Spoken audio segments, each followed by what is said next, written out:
Hello. Yeah, hello. Good evening, everyone. Yep. Okay. So tonight's talk, the theme of the talk will be the five stones. Why the five stones? I think most of us are familiar with the story of David versus Goliath, and he armed himself with five stones when he was going against Goliath. I think this is quite similar to many of our life. We all have our own Goliath in our lives. Um, some might be small and some might be big. But for each battle that we fight, there is a need to arm ourselves.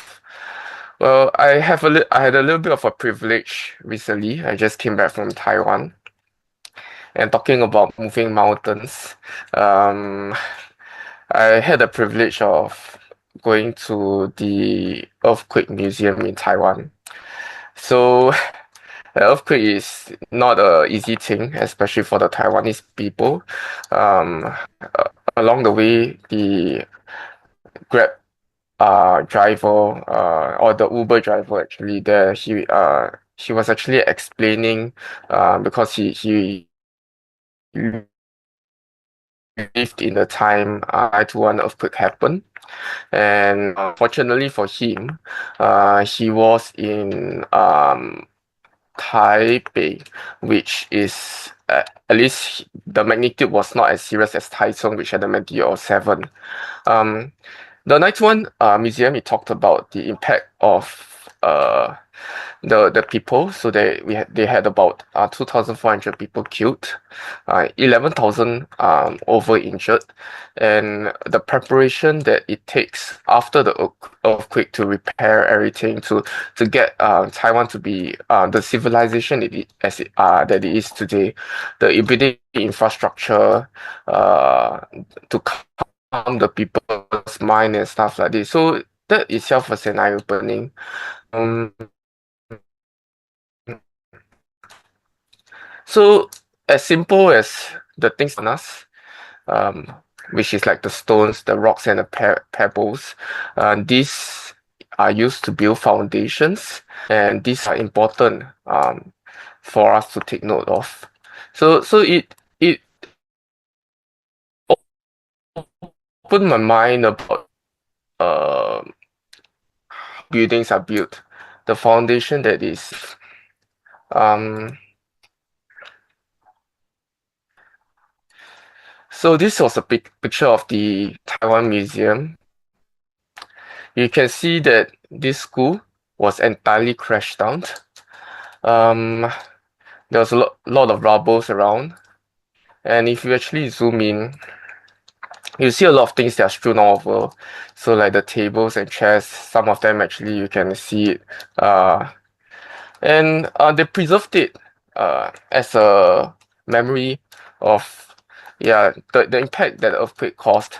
But it was also a way to let the younger people know um, why building infrastructure is important, because when this happened, Taiwan actually started building towards the future. They started building buildings that could support earthquake. So if you see in the next picture, that's when they started building like pillars on the side. Yeah, the new pillars. They started integrating cross border pillars such that they can support the straight pillars, and that's also a little bit of how the building infrastructure actually evolved around it. And we are very fortunate around in Singapore, and I really think about it because um, in Taiwan they actually had to focus a lot of their resources to build buildings that actually support anti-earthquake. For us, we are a nation that was built and now really built around technology. We have our own challenges, but because of the resources that we have here, we are also able to grow quite well as a IT-driven country now. So yeah, very different. Just like how Taiwan have their own challenges. Singapore as a country, as a culture, we have our own challenges. Uh, we as individuals, we also have our own challenges. Well, how do we go about these challenges? And maybe let's turn to the Bible. How did David actually face these challenges? Maybe you turn to the first scripture in First Samuel chapter 17. So for those of y'all who have a physical Bible, just keep your fingers on First Samuel 17 because we will be turning to Samuel 17 quite a bit. Okay, in First Samuel 17 verse 26.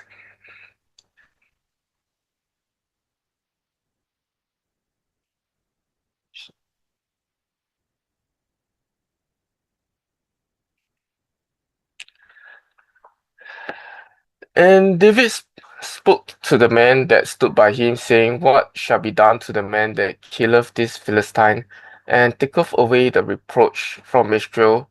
For who is this uncircumcised Philistine that he should defy the armies of the living God? So the first stone that I want to talk about, when David armed himself, when he was facing Goliath, uh, is his thought process. What was his perspective?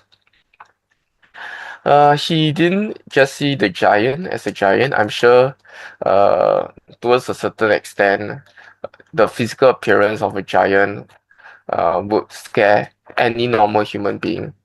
Yeah. But he saw the giant as someone who was against a much bigger being. If we turn to Second Corinthians chapter 4, verse 18,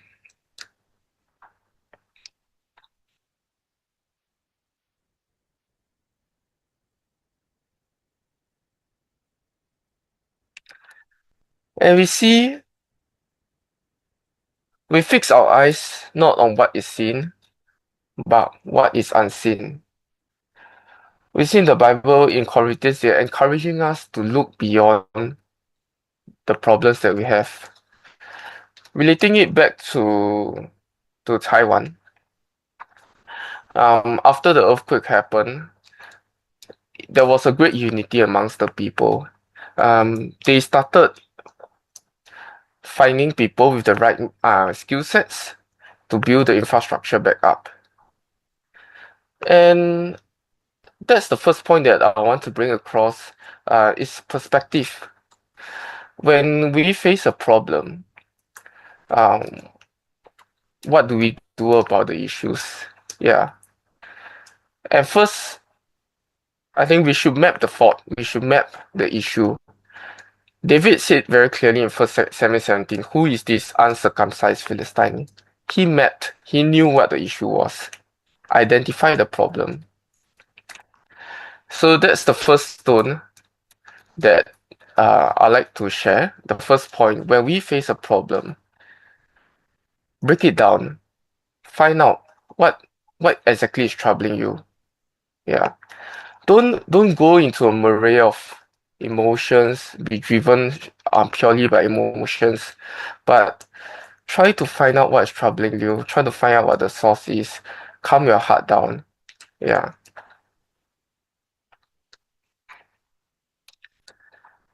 The second thing, after he identified the problem, what happened? In First Samuel chapter 17, verse 37, we read, David say, moreover, the Lord that delivereth me out of the paw of the lion and out of the paw of the bear, he will deliver me out of the hands of this Philistine. And Saul said unto David, Go, and the Lord be with thee. And another reminder in Deuteronomy chapter 8, verse 2, remember how the Lord your God led you all the way in the wilderness. Yeah, the when we face a problem, do we think back? Do we look back at the previous issues that we face, the previous problems that we conquer with the Lord's help? That was what David was doing. In my notes, I wrote the second stone as the stone of history, God's track record. God's track record today in our spiritual journey is our resume. Do we uphold this resume? Just like when you go for a job interview, you are proud of your previous achievements. You are proud to say the people to talk about the projects that you lead, the people that you have given guidance to, and maybe even for me, I love to share about what I've learned in church to an interviewer if I'm given a chance. Same thing now when we face a problem, do we look back and be proud of the things that we have overcome? Does this give us the strength? Polish our resume, look back on our resume, draw strength from the resume.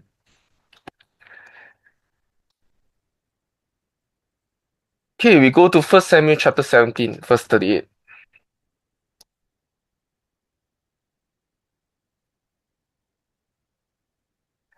And Saul armed David with his armor, and he put an helmet of brass upon his head. Also he armed him with a coat of mail. And David girded his sword upon his armor, and he essayed to go, for he had not proved it. And David said unto Saul, I cannot go with these, for I have not proved them. And David put them off. What courage David had to reject an armor that the king personally given him. And sometimes we also have to do that. Sometimes we might have to reject something that's enticing that's given to us. But that's why the Lord knows what the best fit for us is. In 2 Corinthians chapter 10, verse 4, it says the weapons we fight with are not the weapons of the world, or in the New King James Version, for the weapons of our warfare are not carnal. Yeah. We can, it might seem like a very tough fight, and it is a very tough fight when we struggle with our flesh. But remember that the things that we are struggling with, we don't have to do it alone. This time when we are walking with the Lord, we can actually have the Spirit push us through that, encourage us through that. So when we find things that are not the right fit for us, do we make a stand? Do we draw a line? Do we try to get back on track? That's the third stone that I want to share. The preparation to fight Goliath. So you don't have to take back from my talk like the points of the stones that I'm talking about, because every of us have different ways to prep to fight Goliath. But when I was thinking of preparing to fight my giant, these are some of the steps that I will go through.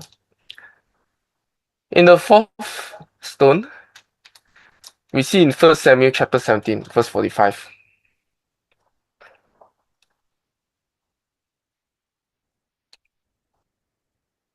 Then said David to the Philistine, Thou comest to me with a sword, and with a spear, and with a shield, but I come to thee in the name of the Lord of hosts, the God of the armies of Israel, whom thou hast defied.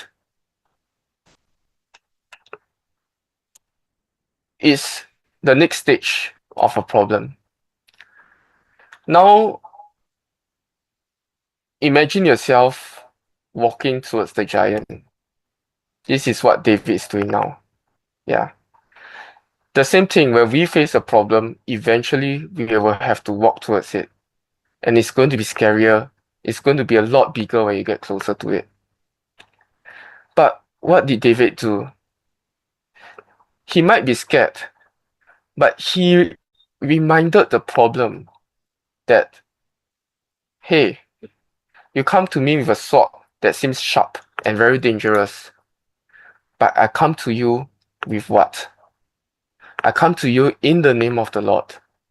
I come to you with the understanding that the Lord will achieve victory for us. And that, brothers and sisters, is the fourth stone that I leave to that the point that I'm giving to you. Okay, the fifth stone. In 1 Samuel chapter 17, verse 46.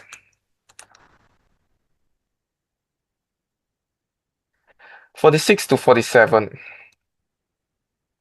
This day will the Lord deliver thee into my hand, and I will smite thee and take thy head from thee, and I'll give the carcass of the Lord of the Philistine this day unto the fowls of the air, and to the wild beasts of the earth, that all the earth may know that there is a God in Israel. And all this assembly shall know that the Lord saveth not with sword and spear, for the battle is the Lord, and he will give you into our hands. Why did he have to say all this? Why did David have to put all these words out? He could have just easily slain the giant, called it a day, and just celebrated his victory. But I think there's a purpose for that. And the fifth point I want to give is David said it because there is a purpose. He knew his purpose when he fought Goliath. He knew that he had to remind the children of Israel, the people around him, not only the children of Israel, the Philistines, that this victory is not from his alone. It's really with the support of the Lord that's guiding him. And we read in Jeremiah chapter 17, verse 7.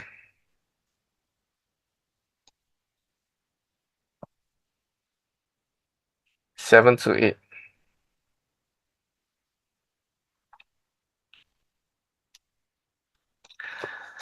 Blessed is the man that trusted in the Lord, and whose hope the Lord is, for he shall be as a tree planted by the waters, and that spreadeth out her roots by the river, and shall not see when heat cometh, but her leaf shall be green, and shall not be careful in the year of drought, neither shall cease from yielding fruit.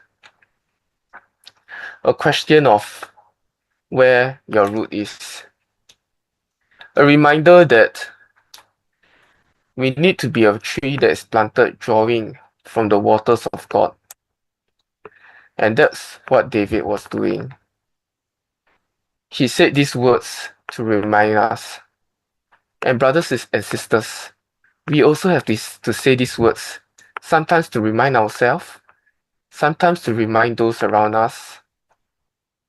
Because every one of us require encouragement. Every one of us need to pluck the fruit of the Spirit from another. We need to taste the fruit of the Spirit. We need to love each other. We need to support each other.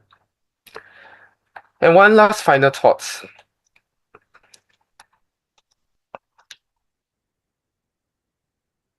Let's go to Ecclesiastes chapter 1.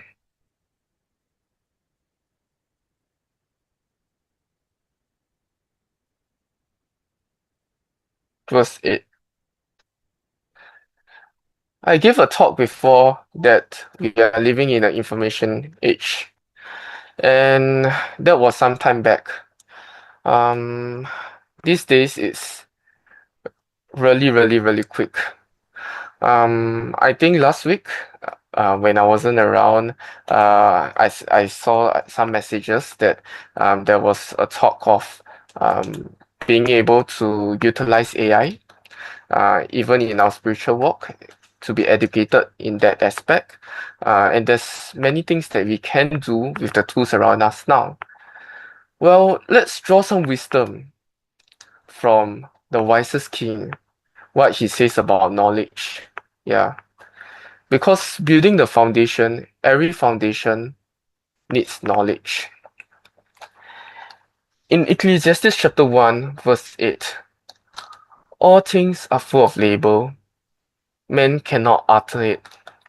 The eye is not satisfied with seeing, nor the ear filled with hearing. Now, it's like Solomon threw a stone and knew that in time, this is what men will be seeking. They will not be satisfied with the things they hear. They will not be satisfied with the things they see. They will want to see something that's beyond. They will want to augment certain parts of knowledge, and there will be confusion. That's why when we read in Ecclesiastes in chapter 1, it talks about vanity. Because no matter how much knowledge that he gathered, it could be confusing. But he didn't leave it at that. We read on first in verse 9, the thing that have been, it is that which shall be, and that which is done is that which shall be done, and there is no new things under the sun. And in verse 10, is there anything whereof it may be see? See, this is new. It have already, it have been already of old time, which was before us. Yeah. So knowledge is something that's going to be built precept upon precept, line upon line. You talk about what new things there are.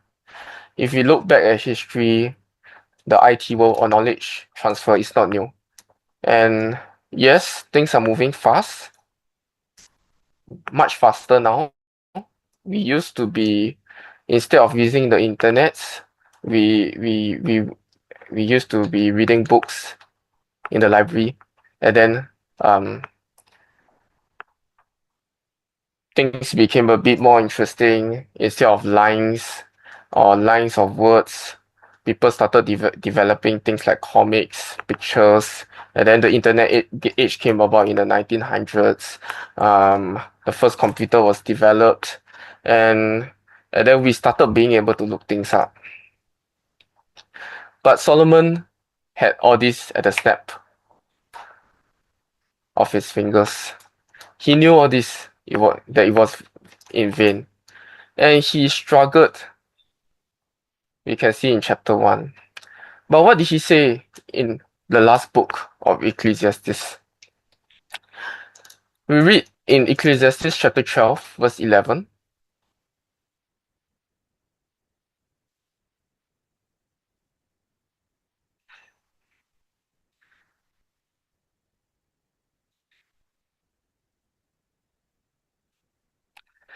The words of the wise are as goads and as nails fastened by the masters of the assemblies, which are given from one shepherd.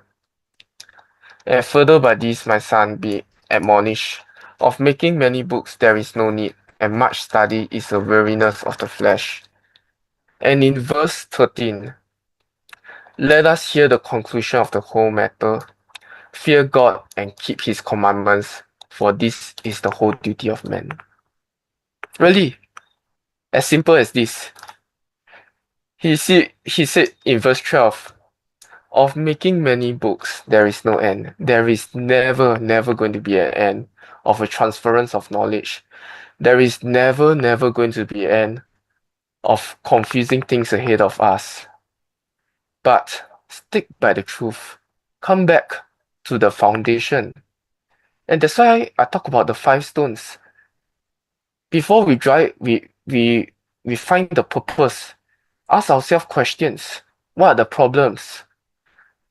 What are the what is the history of the things that we have faced before? Have we overcome this before? Has the brother and sister overcome this before? Yeah. Build your foundations right upon the Lord. And that's where I would like to leave it at. I hand this back to Pastor Colin. Thank you.